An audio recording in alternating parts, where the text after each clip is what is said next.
পাঁচটা 100 টাকা হলে দাও। আরেকটা দিতে হবে। না না না না না না মানে আমি নিব না। তাড়াতাড়ি। আর 20 টাকা। ঠিক আছে না, 1 2 3 4 5 না ধরবেন 20 যা। টাকা দেন ম্যাডাম। না আমার 20 টাকা না, আমার দে তুই, 20 টাকা আমার ভিক্ষা দে। থাকেন না, না লাভ হতো ধরবেন দিয়া তোর ফুল তুই লইয়া যা।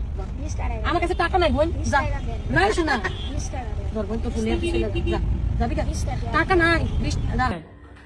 মাঝে মধ্যে আপনাদের কালি খেতে আমার অনেক ভালো লাগে। আমি ফুলটা কিনছি না, আমি ওকে আলহামদুলিল্লাহ অনেক ভালো টাকা দিয়েছি।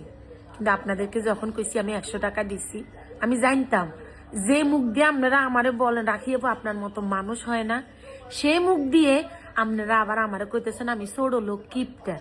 এটাই হচ্ছে আপনাদের ভালোবাসা। আমি কিন্তু ফেক না, ফেক মানুষ আপনারা। ও আচ্ছা তাই, তাহলে সেটার তো কোনো ভিডিও দেখলাম না। আর যদি আপনার কথা মতোই হয় যে আপনার কাছে ভাঙতি ছিল না, তাহলে আপনি ফুল কম নিতেন, অ্যাটলিস্ট তার ন্যায্য টাকাটা তো দিতেন। কেন রে ভাই, ব্র্যান্ডের দোকানে যায় এত এগুলা করেন না, পারলে আরো সবচেয়ে দামিটা নিয়ে আসেন ফ্লেক্স দেখানোর জন্য। ও, কারণ সেটা একটা ব্র্যান্ড। সবসময় এই টাইপের মানুষদের সাথে এসেই পারেন, তাই না? কারণ এদের সাথে আপনারা পারতে পারেন, দ্যাটস ওয়াই। খালি জনপ্রিয় হইলেই হয় না, সেটাকে মেইনটেনও করতে হয়, না হলে আপনি ফেম পাওয়ার যোগ্য না।